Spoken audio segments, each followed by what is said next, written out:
Presiden Joko Widodo bertemu dengan Presiden Joe Biden di Gedung Putih dalam lawatannya ke Amerika Serikat.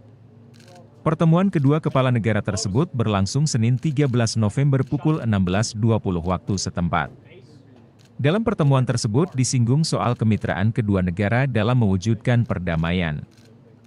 Dia mengajak Biden untuk menghentikan konflik dan kekejaman yang terjadi di Gaza. Dia menyebut kejadian di Palestina ini merupakan hal yang sangat menyakitkan bagi umat manusia. Sementara itu, Menteri Luar Negeri Retno Marsudi mengungkapkan, dalam pertemuan tersebut, Presiden Jokowi menyampaikan posisi tegas Indonesia terkait situasi di Gaza. Ia juga meminta agar Amerika Serikat dapat menggunakan pengaruhnya kepada Israel untuk menghentikan kekejamannya di Gaza. Presiden Jokowi menyampaikan posisi tegas Indonesia dan meminta agar Amerika Serikat dapat menggunakan pengaruhnya kepada Israel untuk menghentikan kekejaman di Gaza. Gencatan senjata oleh Presiden dinyatakan sangat penting untuk segera dilakukan dan bantuan kemanusiaan yang aman dan berkelanjutan dapat dilakukan. Tak lupa, Jokowi juga menyampaikan hasil keputusan KTT luar biasa OKI yang baru saja diselenggarakan di Riyadh 11 November yang lalu.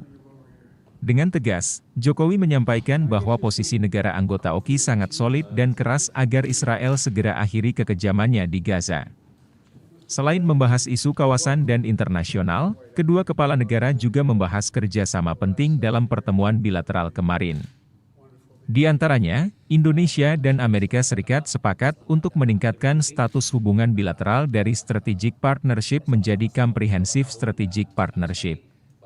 CSP Indonesia-Amerika Serikat akan menjadi pondasi kuat untuk penguatan kerjasama bilateral, terutama di bidang ekonomi.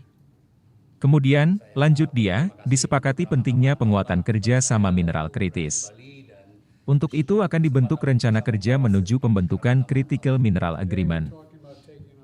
Jika CME sudah dimiliki, maka Indonesia akan dapat menjadi pemasok kebutuhan baterai EV di Amerika Serikat secara berkesinambungan untuk jangka panjang. Kemudian, kedua pemimpin sepakat pentingnya segera diimplementasikan Just Energy Transition Partnership atau JET. Amerika Serikat diharapkan bisa mendukung upaya mempercepat transisi energi Indonesia, termasuk program Early Retirement PLTU dan pengembangan jaringan transmisi dan distribusi kelistrikan Indonesia.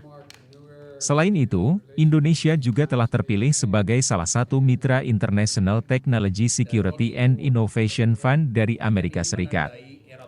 Hal ini dinilai sebagai jalan bagi penguatan rantai pasok semikonduktor. Untuk meningkatkan perdagangan, Presiden mengingatkan pentingnya perpanjangan GSP untuk Indonesia. Keenam, Amerika Serikat menyampaikan komitmen memberikan dukungan terhadap aplikasi Indonesia untuk menjadi anggota OECD. Dari kunjungan ini, telah disepakati 6 dokumen kerja sama G2G termasuk kesepakatan pembentukan Comprehensive Strategic Partnership, kerjasama kesehatan, ESDM, maritim, dan kebudayaan. Dari sisi bisnis, telah disepakati kerjasama bisnis senilai 25,85 miliar US dollar, antara lain investasi pembangunan carbon capture storage dan kilang petrokimia, pengolahan nikel baterai EV dan pembangunan modul dan panel surya. Selain bertemu Biden, Jokowi juga telah menerima audiensi dari CEO Freeport McMoran. Dalam kesempatan itu, McMoran menyampaikan perluasan investasi 3 miliar dolar Amerika untuk pembangunan smelter di Gresik dan Papua.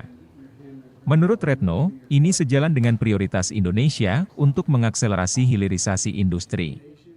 Di sisi lain, Jokowi rencananya akan menuju ke Washington DC untuk menyampaikan policy speech di Georgetown University yang dihadiri sekitar 700 peserta. Presiden akan berbicara mengenai pentingnya kemitraan Indonesia-Amerika Serikat dalam turut berkontribusi bagi penciptaan stabilitas dan kemakmuran dunia. Presiden juga mengapresiasi rencana Georgetown University untuk membuka kampus cabang di Indonesia tahun depan. Selepas sampaikan policy speech, Jokowi diagendakan untuk sholat asyar berjamaah di Masjid Kampus Ya Roma Maud. Masjid ini adalah masjid pertama yang didirikan di kampus Jesuit di Amerika Serikat, di mana imam masjid, yaitu Imam Yahya Hendy merupakan tokoh Muslim Amerika Serikat keturunan Palestina. Rekan-rekan media yang saya hormati, setelah dari Washington, Presiden akan menuju ke San Francisco untuk menghadiri rangkaian KTT APEC, IPEF Leaders Meeting, dan berbagai kegiatan lainnya, termasuk pertemuan bisnis dengan berbagai pengusaha Amerika Serikat. Pada saat bertemu dengan Jokowi, Biden menyebut kemitraan dengan Indonesia meningkat jadi kemitraan strategis yang komprehensif.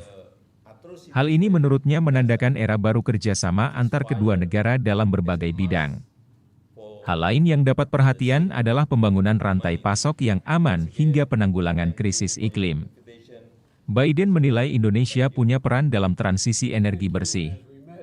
Biden juga menyebut untuk terus meningkatkan kerjasama antara Amerika dengan ASEAN dalam memajukan kawasan Indo-Pasifik yang bebas, terbuka, dan makmur. Ketika Bapak baru datang dan saya menyambut Bapak di mobil, ketika Bapak keluar kita sudah ada berbicara mengenai topik penting sekali dalam iklim, di mana Bapak